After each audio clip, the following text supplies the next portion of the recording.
1 Tessalonicenses 4, de 1 a 8. Finalmente, irmãos, nós vos rogamos e exortamos no Senhor Jesus, que como de nós recebestes, quanto à maneira por que deveis viver e agradar a Deus, e efetivamente estáis fazendo, continueis progredindo cada vez mais. Porque estáis inteirados de quantas instruções vos demos da parte do Senhor Jesus. Pois esta é a vontade de Deus, a vossa santificação, que vos abstenhais da prostituição. Que cada um de vós saiba possuir o próprio corpo em santificação e honra, não com desejo de lascívia, como os gentios que não conhecem a Deus. E que nesta matéria ninguém ofenda nem defraude a seu irmão, porque o Senhor, contra todas estas coisas, como antes vos avisamos e testificamos claramente, é o vingador. Porquanto Deus não vos chamou para a impureza, e sim para a santificação. De sorte quem rejeita estas coisas, não rejeita o homem, e sim a Deus, que também vos dá o seu Espírito Santo. O assunto nesta manhã é necessário e difícil. Os perigos da pornografia. É difícil abordar esse tema. É um assunto um pouco melindroso, né, de se mexer. Por outro lado, é muito necessário e urgente que as famílias e a igreja abordem esse tema.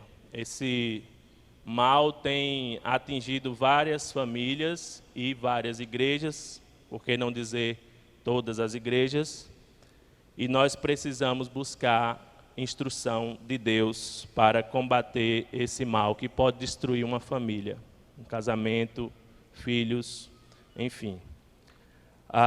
Vamos assistir um vídeo de 4 minutos que vai resumir tudo aquilo que nós vamos falar. A pornografia é um vício devastador.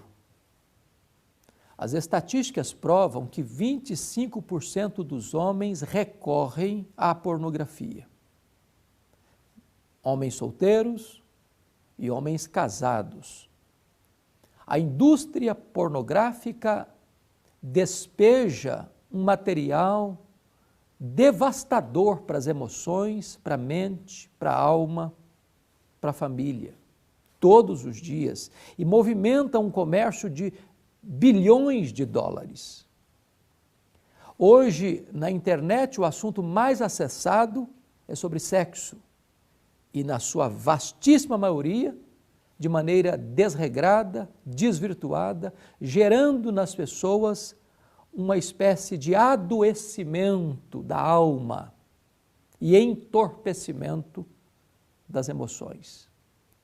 É preciso alertar que a pornografia vicia e degrada. E há muitas pessoas hoje, mormente o público masculino, que vive escravo desse vício degradante. E as pessoas que se tornam prisioneiras nesse cipoal adoecem emocionalmente, corrompem-se moralmente. E aqueles que são casados comprometem a saúde do casamento. Hoje, nós vivemos no melhor dos tempos e no pior dos tempos. Ao toque de um dedo, você pode colocar qualquer coisa que você quiser diante dos seus olhos. A internet está aí, com janelas para o mundo. E se você não tiver sabedoria, você pode fazer do seu computador a porta de entrada do inferno.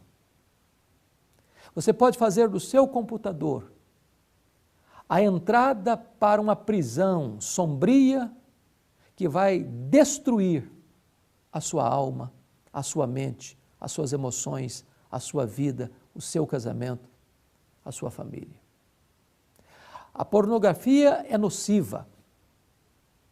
O sexo é bom, é puro, é deleitoso, mas a desvirtuação do sexo é extremamente perigoso.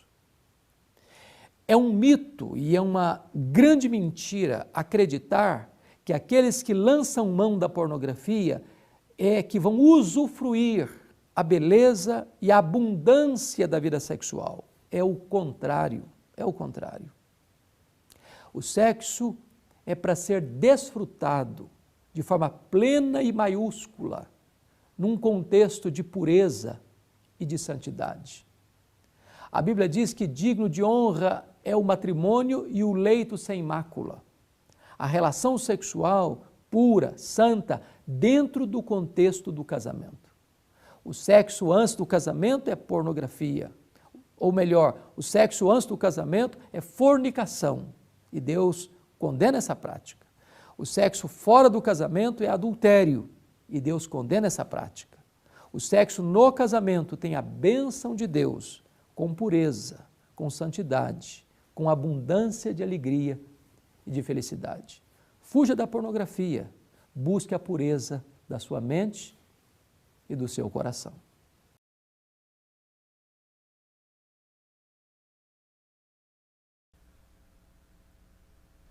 Então, nós vamos mostrar inicialmente algumas pesquisas aí. Os números são assustadores, né? São alarmantes. Eu coloquei só algumas estatísticas aí, são várias sobre esse assunto. E diz assim, 1 em cada 4 buscas na internet é por pornografia, né? Então, o índice é considerável. Em 56% dos divórcios, um dos cônjuges era obcecado em pornografia. Então, se você for pesquisar a fundo as causas dos divórcios, em mais da metade você vai encontrar esse mal da pornografia, esse pecado que tem destruído muitos casamentos, né? Então, muitos divórcios estão acontecendo pelo mundo afora e a pornografia tem sido um grande vilão. O uso da pornografia aumenta as chances de adultério em 300%. A pornografia ela está ligada com fantasias, só que nunca para por aí. Sempre vai avançar mais e mais, e o que está no coração passa para a realidade, o que é virtual se torna real, né? Então, realmente contribui para que o adultério aconteça. Brasil, Estados Unidos e Holanda são os maiores produtores de pornografia do mundo, né? Então, nós somos brasileiros e o nosso país, infelizmente, é campeão aí na produção de pornografia. Essa indústria que é fortíssima, que o pastor Hernandes mencionou, que lucra bilhões no ano, faz parte do crime organizado, está ligado. Então, quando você usa esse material pornográfico, você está investindo, né, no crime organizado, no aliciamento de pessoas, no rapto de criança, né, na sequestro de crianças, para ser usado nesse mercado da pornografia.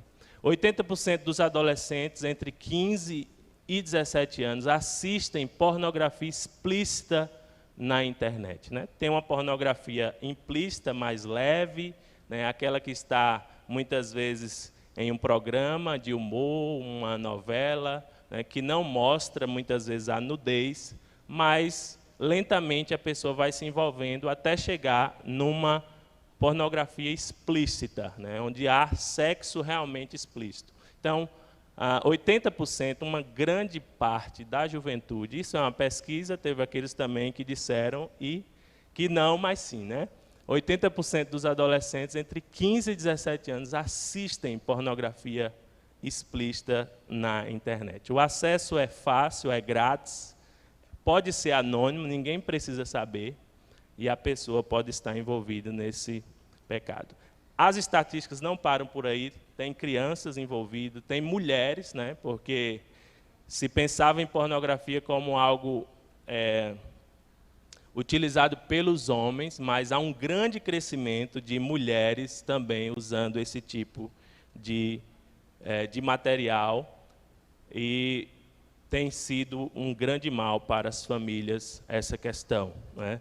As mulheres, elas não são atraídas como os homens, principalmente pelo que veem, mas há um grande uso na ala feminina de pornografia através da literatura, né? Porque mulher gosta de romance, né? E a indústria pornográfica tem pensado nisso, e vários livros têm sido escritos para atingir esse alvo. E é pornografia do mesmo jeito, nós vamos entender o que é pornografia nesse estudo. Mas antes de nós entrarmos propriamente no assunto, nós precisamos dar uma base bíblica sobre o dom do sexo, né? O sexo é uma dádiva de Deus que, desfrutado de maneira correta, é fonte de alegria, satisfação e realização. É uma dádiva de Deus, né? Se você estudar a doutrina da criação de Deus, lá no início do Gênesis, você vai entender que Deus criou, né? O pastor resumiu bem ontem, eu não preciso repetir aqui, mas Deus, ele criou o homem e a mulher, e Deus criou a sexualidade para sua glória e para a felicidade do homem, no contexto do homem e da mulher, no contexto do casamento. Então, se o sexo for desfrutado da maneira que Deus ordenou que ele fosse desfrutado, é fonte de alegria, satisfação e realização. Do contrário, né, o homem só trará prejuízo para si mesmo, né? Então, um pouco de história aqui. Antes da reforma, a igreja reputava o sexo, mesmo dentro do casamento, como um mal necessário, né? Nós sabemos a história da igreja. A igreja foi se afastando das Escrituras, e quando a igreja se afasta das Escrituras, todos os aspectos da vida é atingido, né? Então, a igreja teve uma época que olhava para o sexo como um mal necessário. Olha o que diziam alguns pais da igreja. Tertuliano disse, considerava, aliás, ele não disse, mas ele considerava a extinção da raça humana como preferível à procriação. Tertuliano foi aquele que disse que o sangue dos mártires é a semente da igreja, mas ele também tinha erros na sua teologia. Um homem extremamente inteligente e sábio, e tem a nos ensinar sim, mas nessa questão ele pisava na bola. Ele dizia, é melhor acabar com a raça humana do que a procriação. Ambrósio disse que os casais deveriam ter vergonha da sua sexualidade.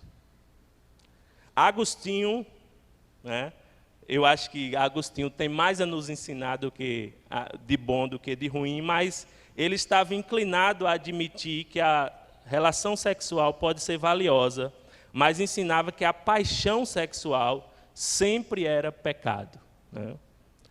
E aí, ao longo da história, muitos sacerdotes católicos aconselhavam os casais a abster-se totalmente do sexo. Foi um tempo, né, que alguns chamam de Idade das Trevas, em que realmente, não só nessa questão, mas em vários aspectos, havia obscuridade e o povo não conhecia ou não queria aceitar o ensino bíblico sobre essa questão. O celibato era engrandecido. Já nós vivemos em outra época em que o casamento, né, o casamento não, a relação é exaltada, mas houve uma época em que a igreja exaltava o celibato. Se você não casasse, você era mais santo do que quem estava casado.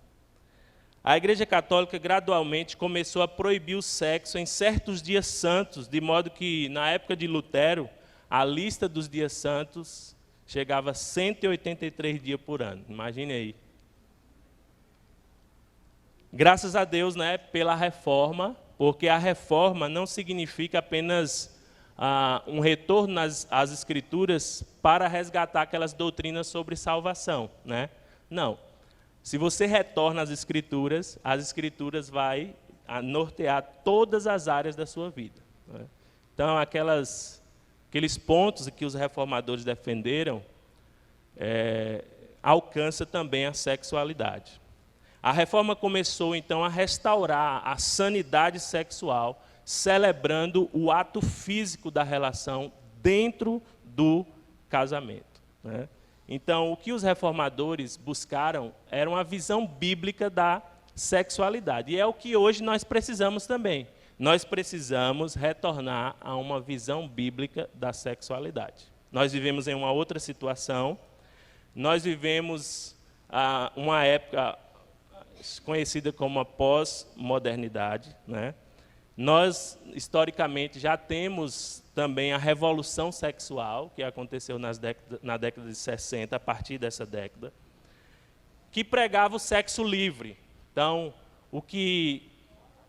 com o surgimento dos anticoncepcionais e outros contraceptivos, né, os homens passaram a defender e pregar sexo livre. Então, separou o prazer da responsabilidade. Então, você pode desfrutar da sua sexualidade sem ter a responsabilidade. Isso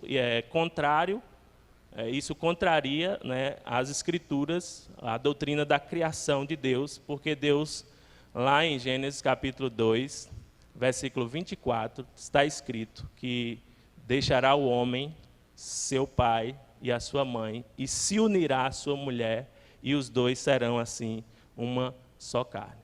Então, muitas pessoas estão assumindo o prazer, desfrutando do prazer sexual, sem a responsabilidade de deixar pai e mãe e se unir à sua mulher. Então, nós vimos ontem aqui que o deixar é um deixar geográfico, né, um deixar físico, é um deixar emocional e é um deixar financeiro. E o unir também é um unir geográfico, em que a nova família é constituída, há a união ali entre marido e esposa, a união também é emocional e física, e sexual também, e a união também é financeira, né? Aqui eu abro um parênteses de uma coisa que eu esqueci do estudo sobre finanças, que se você é casado, suas finanças devem estar casadas também. Então, muitos casais dividem a área financeira. Seu salário é seu, o meu é meu, cada um paga suas contas e cada um vai viver. Não. A união é financeira, né? Então, o seu dinheiro é meu, o meu dinheiro é seu, o nosso dinheiro é nosso, né? Então, se você é casado, você tem essa implicação também. Isso só foi um parêntese. A Mark Dever, pregando sobre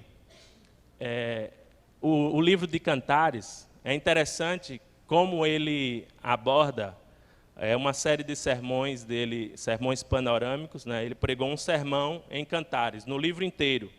E ele disse que de vez em quando deveríamos ler com a igreja algumas passagens de Cantares, porque segundo ele, nós precisamos dizer que a Bíblia tem algo a dizer de forma positiva sobre sexo, sobre sexualidade.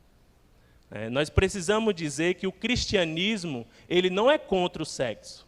O cristianismo é contra a perversão do sexo, né? Então ele diz o seguinte: o sexo não deve ser casual, denegrido ou negado no casamento, nem deve ser adorado e transformado na essência da vida, né? Então nós lemos aqui aqueles pensamentos dos pais da igreja e da igreja católica na Idade Média, e nós vimos que o sexo era denegrido e negado no casamento. Não é o que Deus quer. Ao passo que depois da Revolução Industrial, o sexo ficou um Deus, virou um Deus, passou a ser adorado, passou a ser a essência da vida, né? E não é essa a vontade de Deus. Qual a visão bíblica da sexualidade? Então, a Bíblia celebra o ato sexual de amor exclusivamente dentro do casamento como um dom de Deus, né? Como Hernandes diz, antes do casamento é fornicação, fora do casamento é adultério, mas dentro do casamento é bom, saudável e é um mandamento de Deus. Vamos abrir aí, escola bíblica, tem que ler Bíblia, né? Provérbios, capítulo 5. Provérbios fica depois de Salmos, viu?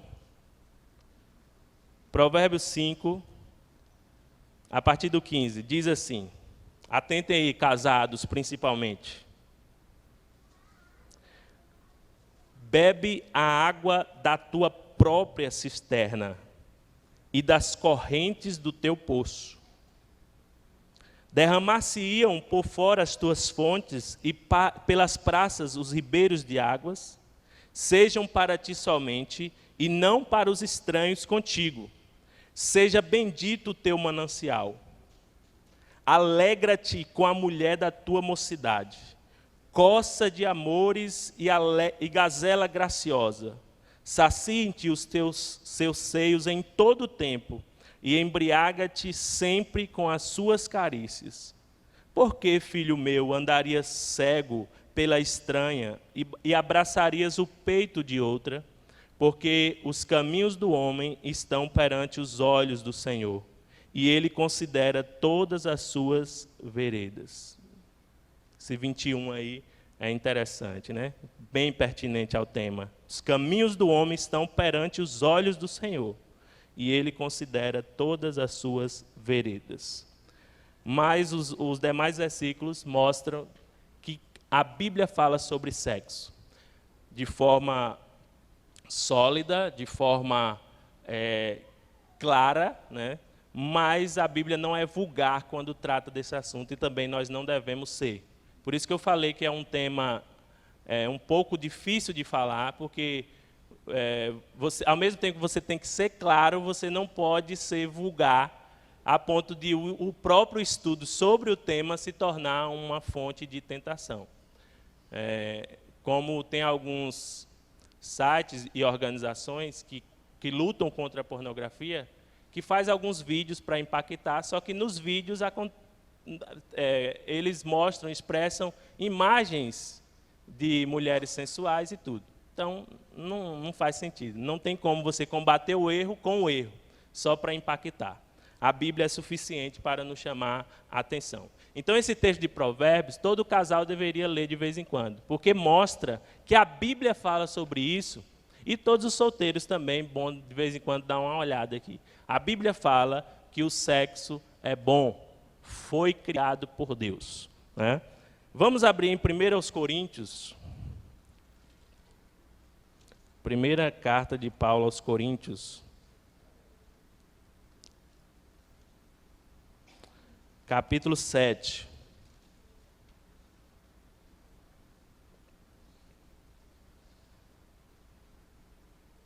A partir do 3, diz: o marido conceda à esposa o que lhe é devido, e também semelhantemente a esposa ao seu marido. A mulher não tem poder sobre o seu próprio corpo, e sim o marido, e também semelhantemente o marido não tem poder sobre o seu próprio corpo, e sim a mulher. Não vos priveis um ao outro, salvo talvez por mútuo consentimento, por algum tempo, para vos dedicardes à oração e novamente vos ajuntardes, para que Satanás não vos tente por causa da incontinência. Então, esse versículo 5 aí, os demais também, versículo 3 e 4 fala que nós casados temos uma dívida para com o nosso cônjuge, né? Conceda à esposa o que lhe é devido, e conceda ao marido também o que lhe é devido. Não vos priveis um ao outro. Quando a Bíblia fala assim, não matarás, se alguém matar, acontece o quê? O que é que ele está cometendo? Pecado, né? Se a Bíblia diz assim, não minta, se alguém mentir, o que é que está fazendo? Pecado. E se a Bíblia diz assim para os casados, não vos priveis um ao outro, o que é que acontece? O casado que se priva, que se nega a atender sexualmente seu cônjuge, isso é o quê? Pecado. Pecado é tudo aquilo que nós fazemos que é a transgressão da palavra de Deus. Então, deixar de atender sexualmente ao cônjuge é desobedecer à ordem bíblica. Versículo 5 também fala que a falta do sexo não pode ser uma decisão unilateral. A mulher decidir, eu não quero, e ponto final. Ou o homem dizer, não, eu não quero. Não. Não pode ser uma decisão unilateral. Não vos priveis um ao outro, salvo talvez, não é uma regra, salvo talvez, por mútuo consentimento, quando os dois concordarem. Mas nem todas as vezes em que o casal concorda é que ele está certo. Ananias e Safira concordaram com a coisa. E eles estavam em pecado. Pode ser que um casal cristão concorde em ficar, mas eles estão em pecado, porque estão com o pensamento errado, ou estão com a teologia errada, entendendo a Bíblia de forma errada. Então, não pode ser por qualquer motivo e nem por muito tempo. É o único lugar da Bíblia que diz também, não ore demais também não. Né? Então, se for para dedicar, para se consagrar, mas que isso não seja por muito tempo. Por quê? Porque a falta de sexo no casamento pode ser uma maneira que Satanás entre para destruir aquele casal. Então, você que é casado, atente para esses princípios. Então, a Bíblia fala que o sexo é bom, é dom de Deus, porém, tem um porém aí no slide, porém, com a queda, a nossa sexualidade foi terrivelmente afetada. Né? No ponto anterior, sempre tem as ressalvas, né? É importante que a gente fale também que terá momentos em que haverá necessidade da abstenção sexual. Enfermidades, período menstrual, gravidez, perto de ter o filho e logo depois do parto. Né? Tem as exceções e nós precisamos do Espírito Santo de Deus para termos o autocontrole. Mas voltando aqui, porém com a queda, a nossa sexualidade foi terrivelmente afetada.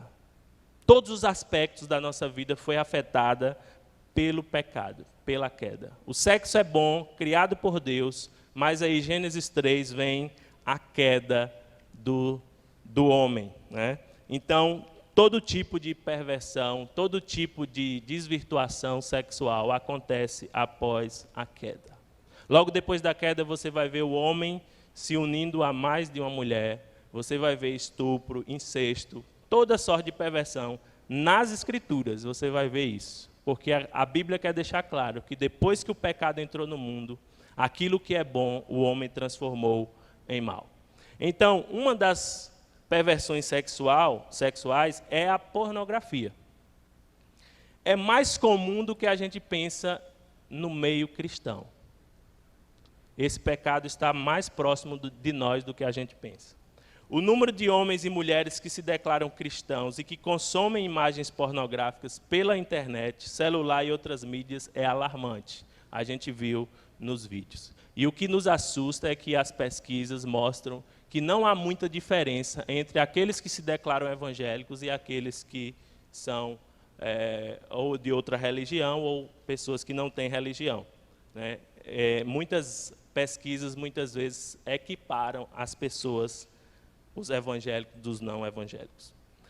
Então, esse estudo visa proteger as nossas famílias desse mal. Esse estudo visa preparar famílias para lutar contra a pornografia. Esse estudo é para a igreja abrir os olhos para essa questão. Então, eu vou fazer em forma de perguntas. Né? A primeira pergunta é essa aí. Por que as igrejas não falam sobre este assunto? Primeiro motivo eu já falei, né? É um assunto difícil de se tratar. Né? Não sabe como eu tentei fugir desse momento aqui. Mas não foi possível. Estava no cronograma, a gente faz no início do ano todos os temas que a gente vai falar e não teve como eu fugir. Tentei preparar, baixar um vídeo, alguma coisa, colocar o pastor Everton, mas não teve jeito. É eu mesmo. Então, o assunto é melindroso, por isso que muitas igrejas se esquivam. Os líderes receiam despertar o interesse pelo próprio pecado, tratando do assunto. E é realmente um risco, como eu falei. Né? Por isso que eu falei, as crianças saem porque eles não têm maturidade de filtrar as informações. Né? E aquilo que eu falar aqui, uma palavra, ela vai chegar em casa, mamãe, o que Bruno falou lá, falou isso e tal, tal. E aí, para você explicar, vai ser difícil. Mas, assim, é uma das razões porque as igrejas não falam sobre esse assunto, com medo de despertar o interesse. E é um risco, nós corremos esse risco. Só que assim, eu prefiro correr esse risco do que correr o risco dos nossos filhos saberem disso na escola, pelo professor, ímpio muitas vezes, que não vai trazer uma visão bíblica da sexualidade. Então, eu prefiro assumir esse risco do que não tratar desse assunto na igreja, dentro da cosmovisão bíblica, do que colocar a igreja nessa cosmovisão mundana que está por aí. E pode ser que a própria liderança de algumas igrejas não se sinta autorizada para falar porque estão envolvidos em pornografia, né? Essa é uma realidade. Pastores, líderes, muito por aí afora, estão envolvidos nessa prática. É um dever da igreja orientar os seus membros, né, quanto à sexualidade bíblica, e a abordagem precisa ser séria, né, precisa ser bíblica, né, porque isso vai evitar que se desperte interesse. Se a abordagem for bíblica, porque a Bíblia trata sobre esse assunto, de forma recatada, de forma sólida, a Bíblia trata sobre esse assunto. Então, a gente precisa simplesmente ensinar o que a Bíblia diz. E isso não vai despertar o interesse. Não sei se você percebe, mas Deus, nas Escrituras, apresenta a sexualidade de uma forma bem discreta. Ele quer ser claro, ao mesmo tempo, ele toma os certos cuidados. O que é pornografia? São dois termos gregos aí, porneia e grafo, né? É de onde vem a nossa palavra grafia ou escrita, né? Em outras palavras, pornografia é escrever sobre imoralidade. Porneia significa imoralidade e grafo significa escrita, escrever sobre imoralidade. Pornografia é um pecado antigo, né? A arqueologia nos mostra que cidades que existiram há milhares de anos, eles já tinham essa prática, né? Então, desde lá da história bíblica, quando os cananitas foram destruídos, havia ali nos templos órgãos sexuais que sugeriam imagens sensuais. Então, essa não é um pecado novo. O que nós temos de novo é o acesso fácil.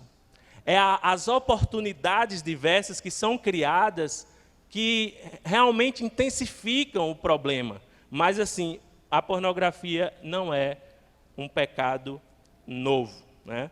Então, temos aí um conceito, Augusto Nicodemos, inclusive, eu esqueci de citar no início, muita coisa aqui eu peguei de um artigo na internet dele e o outro de John Piper, pastor batista americano.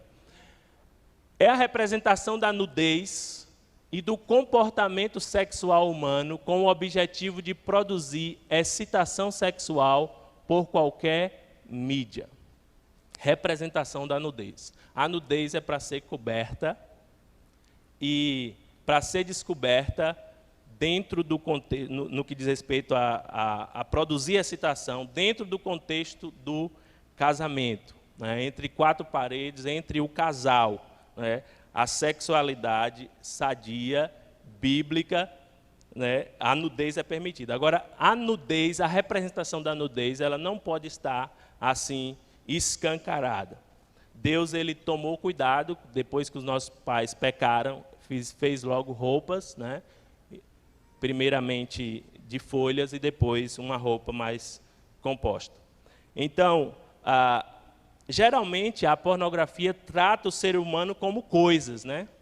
E as mulheres em especial como objetos, né? A pornografia tem essa marca.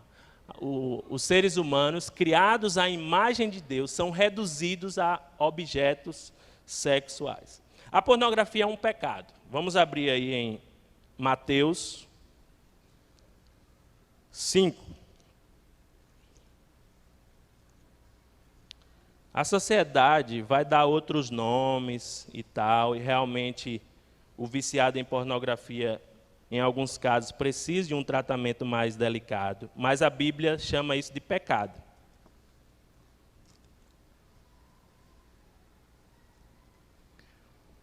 Mateus 5, versículo 28. Vou ler o 27 também. Ouviste o que foi dito, não adulterarás. Não adulterarás é o 7º mandamento, né? Jesus diz, eu, porém, vos digo, qualquer que olhar para uma mulher com intenção impura no coração, já adulterou com ela. Qualquer que olhar para uma mulher, e aqui poderíamos dizer para um homem, com intenção impura no coração, já adulterou com ela.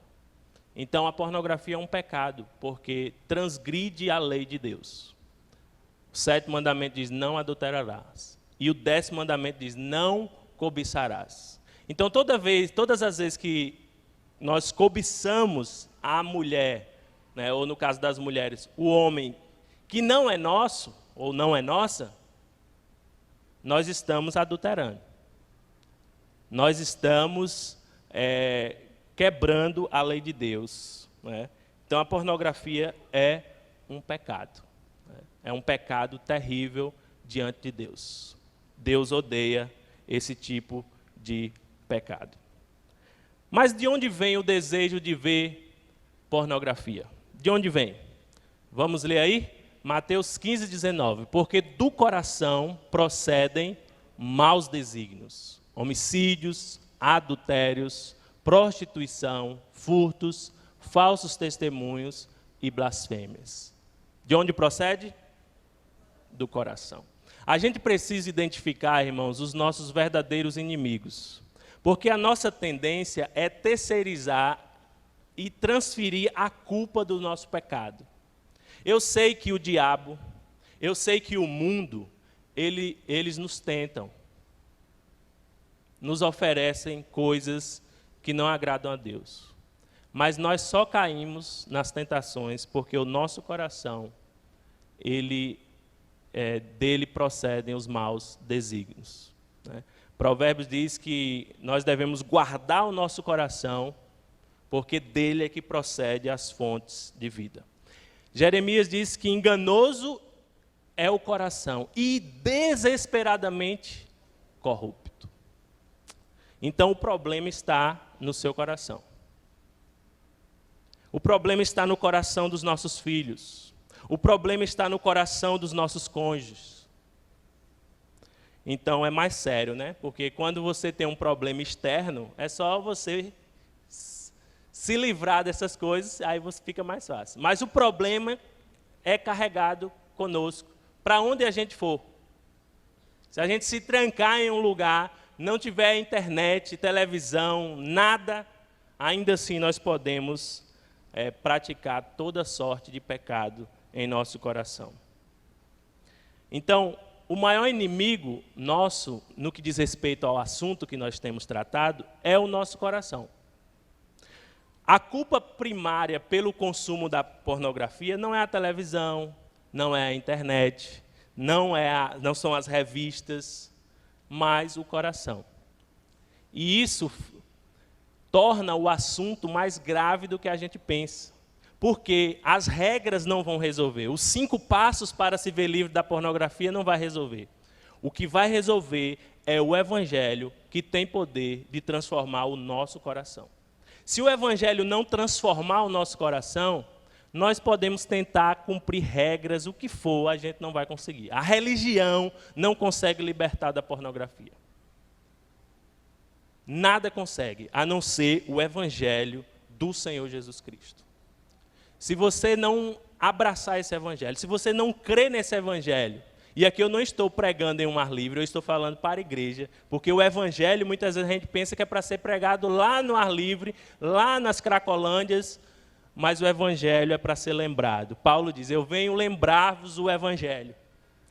Então o Cristo crucificado, irmãos, o Cristo ressurreto, é que nos dá poder para vencer o pecado.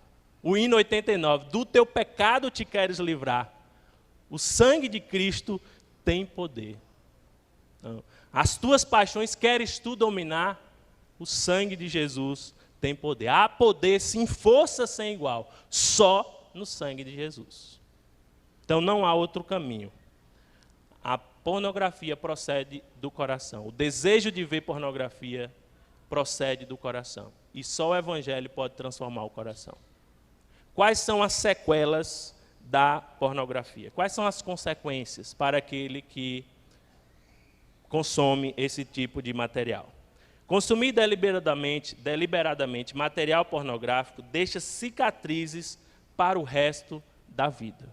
Eu li algumas narrativas, né, alguns testemunhos de pessoas que eram viciadas em pornografia. E eles falam que é terrível as consequências, as sequelas.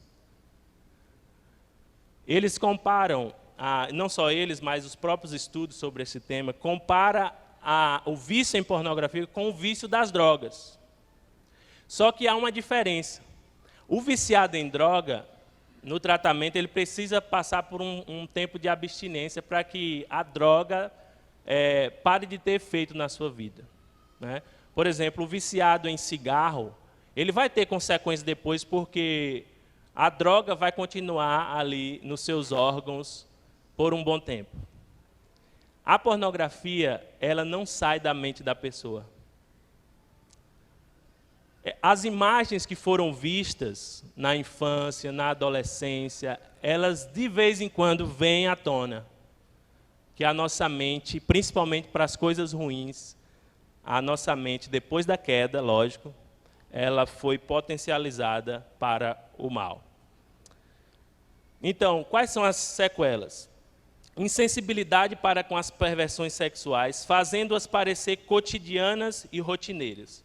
Então, aquela pessoa que adentra esse mundo, aquilo que ela dizia, olha, isso aqui é terrível, eu nunca vou colocar isso nos meus olhos.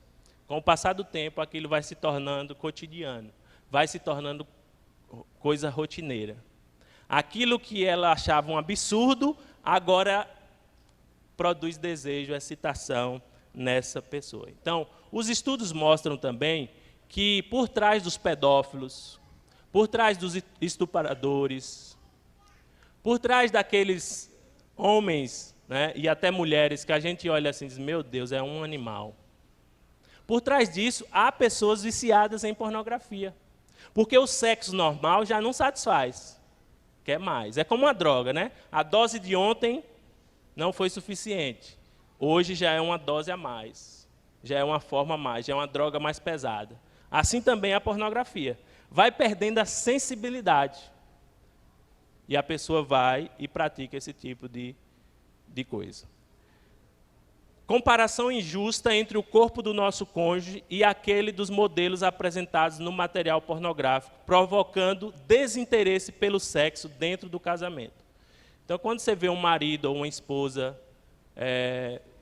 desinteressado pelo sexo dentro do casamento, não sei todos os casos, mas pode ser que ele está envolvido com pornografia.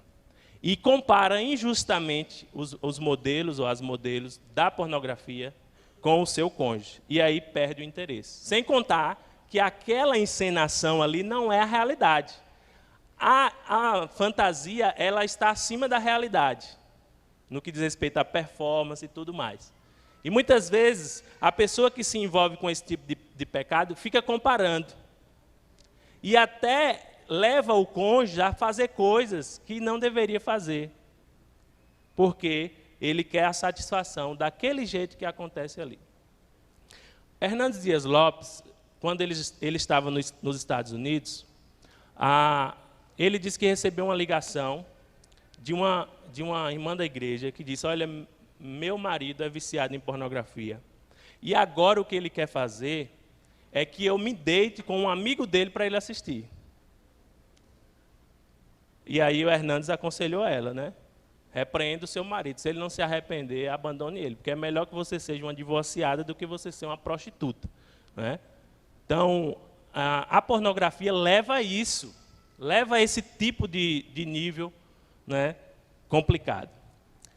O hábito da masturbação é uma outra sequela, né, a autossatisfação, né? Porque o sexo ele foi criado para a glória de Deus e para satisfazer e servir o próximo, né? Então, esse sexo egocentrismo, esse sexo egocêntrico, não está de acordo com o padrão bíblico. Geralmente, a masturbação se alimenta da pornografia.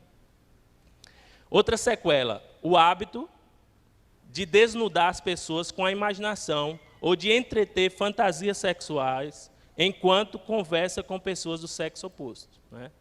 Então, se você está envolvido a um nível maior, você não vai conseguir conversar com a pessoa do sexo oposto, que você já vai ficar imaginando essas coisas. E aí tem várias sequelas para os solteiros, para os casados, né? Faltaria tempo da gente enumerar aqui as sequelas, né? Uma sequela aqui para os solteiros. Geralmente o solteiro que está envolvido com esse tipo de pecado, ele pensa assim: depois que eu casar, eu vou me ver livre disso. Não. Se você é solteiro e você está envolvido com esse tipo de pecado, procure graça de Deus, recursos bíblicos, para você vencer esse pecado antes de você entrar no casamento, porque depois vai ser pior. Depois vai ser pior. O casamento não livra ninguém da pornografia. O casamento não livra. Pode ser até pior.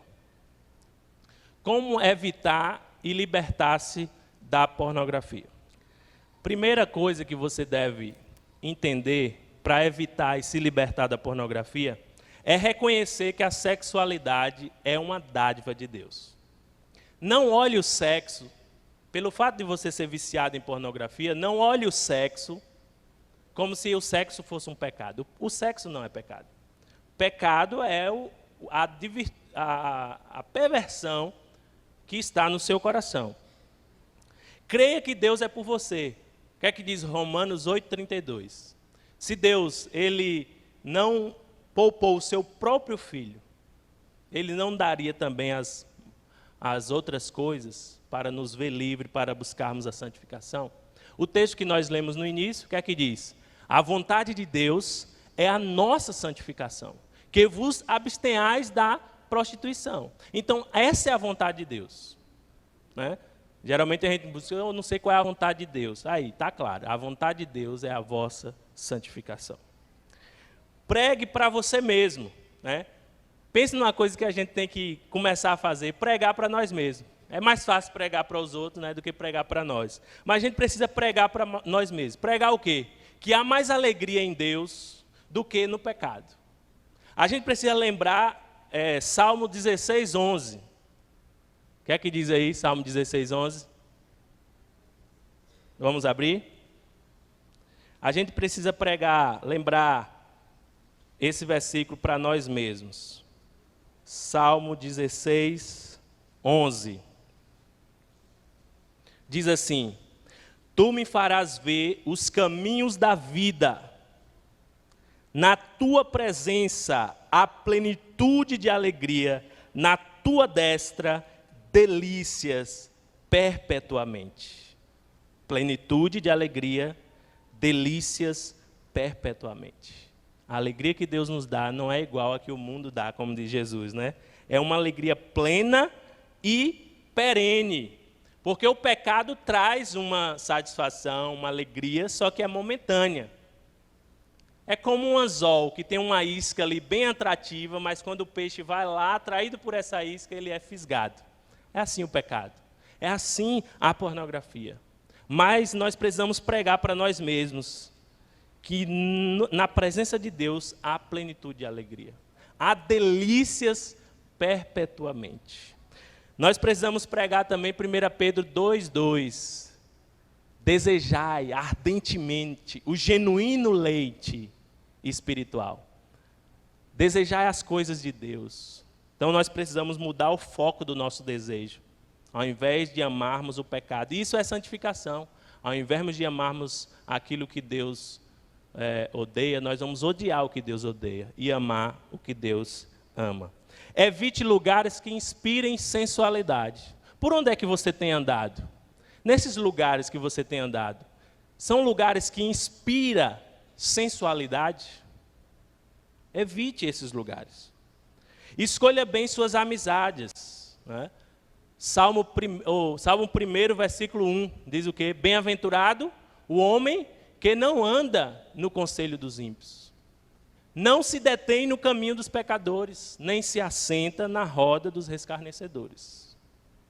Então, muitas vezes a gente está ali na roda de amigos e chega um vídeo em um celular de alguém, e aí já vai mostrar, e o crente está lá para não ser o diferente, cede, tal. Então escolha bem suas amizades, escolha as pessoas que você vai passar a maior parte do seu tempo.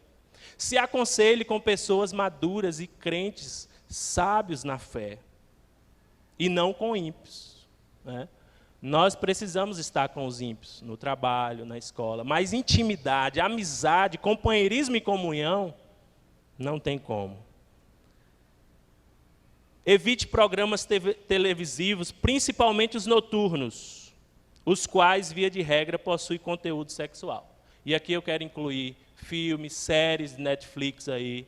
Muitas vezes a gente não conhece o filme, está lá assistindo, daqui a pouco a cena de nudez, de sexo explícito aparece em nossa frente, e aí? Aquela imagem já ficou gravada em nossa mente. Então tenhamos o cuidado. Procure refazer a rotina da sua família, procurando intencionalmente tirar a televisão. Estou dizendo que é pecado assistir televisão. Eu estou dizendo que a televisão brasileira, ela é explicitamente pornográfica. Nos intervalos, muitas vezes, do seu esporte favorito, você vai ver ali propagandas de cerveja, propaganda de carro, tudo eles colocam uma mulher sensual ou um homem sensual para fazer aquele comercial. Então, tome cuidado. Você vê que as nossas casas, a decoração das nossas casas está em função da televisão. Os demais móveis estão em função da televisão. Onde é que nós vamos botar o sofá? Onde é que nós vamos botar isso? Perto da televisão. E muitas pessoas ainda almoçam diante da televisão. Tome cuidado. Fique na internet apenas o tempo necessário. A internet é uma ferramenta. Fique nela apenas o tempo necessário. O que é que eu vou fazer? Não é assim, eu estou sem fazer nada, eu vou lá pesquisar. Vou lá passar a barra de rolagem do Facebook. E aí, além do tempo que a gente perde, a gente fica exposto ao material pornográfico. Só um parênteses aqui. Você sabia que o cristão também, é possível que ele produza material pornográfico? Você viu que o material pornográfico, ou pornografia, o conceito, é a exposição da nudez. Eu já falei isso, quando eu falei sobre tecnologia. Já falei isso aqui. Eu não vi, mas fiquei sabendo que muitos, né, cristãos, né, não apenas desta igreja, se expõem demais nas redes sociais. E aí coloca foto de sutiã e calcinha no Facebook. Talvez você estranhe o sutiã e calcinha, mas o biquíni seja mais comum. Mas é a mesma coisa. Isso é exposição da nudez. E o crente que faz isso, ele está produzindo material pornográfico. Além de consumir, nós corremos o risco de produzir. Ou pode ser que você não coloque a sua imagem, coloque a imagem de um homem seminu, de uma mulher seminua, com uma piada, com uma história, com alguma coisa. Tome cuidado com o que você publica nas redes sociais. O seu corpo é para o seu marido. Se ainda você não tem marido, é quando você tiver, né? Então, não é para ser exposto à nudez. Deus sempre teve cuidado com isso. Nós vemos claramente nas Escrituras. Vigie os seus olhos. Abramos aí em Jó 31. Jó 31 diz: fiz aliança com meus olhos. Como, pois, os fixaria numa donzela? Né? Então, ele fez uma aliança com os olhos. Nós precisamos fazer também. Não é fácil, porque a pornografia está em todo lugar, na rua. E, às vezes, quando menos espera, você está exposto diante de uma situação complicada. Mas nós precisamos vigiar os nossos olhos. Memorize as Escrituras. Memorize as Escrituras. Nós vivemos em uma geração de crentes que não memorizam as Escrituras. E isso é um grande pecado. E é um pecado que nos leva ao pecado. E Jesus lá, ele não estava com a Bíblia na mão pesquisando. Quando Satanás estava tentando, Jesus dizendo, está escrito, está escrito. Ele conhecia a Bíblia e conhecia bem a Bíblia, porque quando Satanás usou a Bíblia, ele refutou. Porque não é citar versículos bíblicos, é conhecer a história bíblica, é conhecer a visão bíblica do mundo.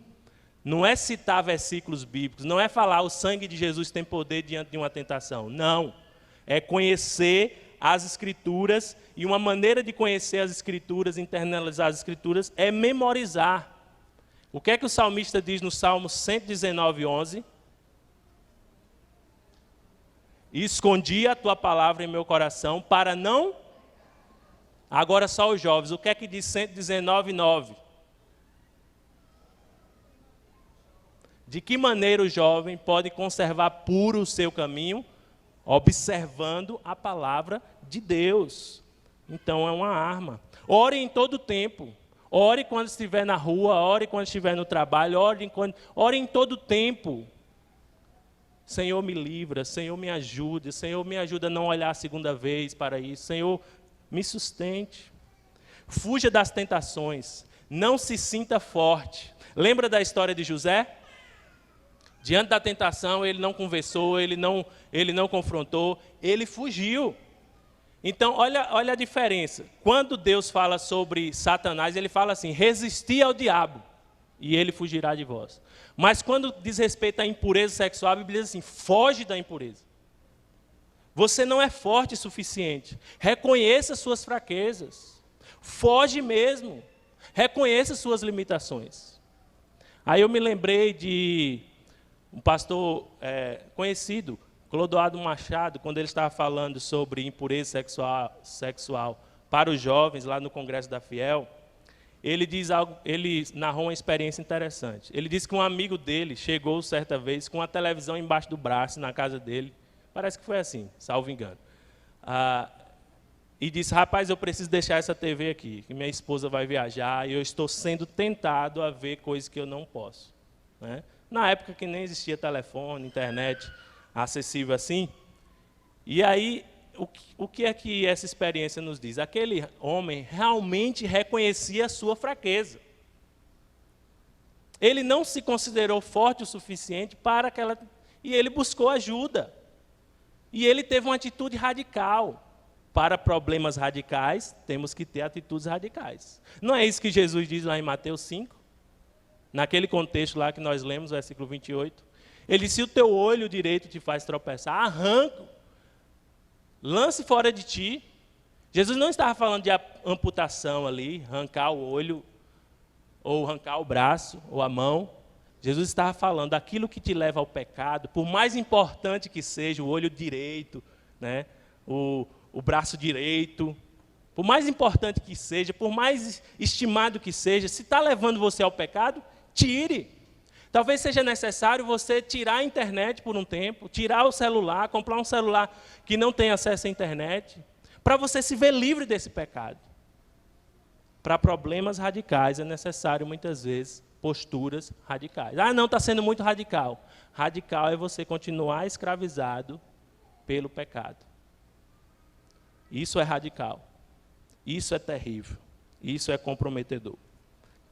Vamos para as considerações finais aqui. Faça o possível para que a pornografia não entre na sua vida. E se ela está na sua vida, faça o possível para jogar fora. Faça o possível para tirar isso da sua vida, da sua família, do seu lar. Porque isso é um lixo. Conta-se que em Nova York, né, a capital do consumo, houve uma greve dos garis. Passou uma semana sem passar o lixo. E as pessoas estavam acumulando lixo nas suas casas.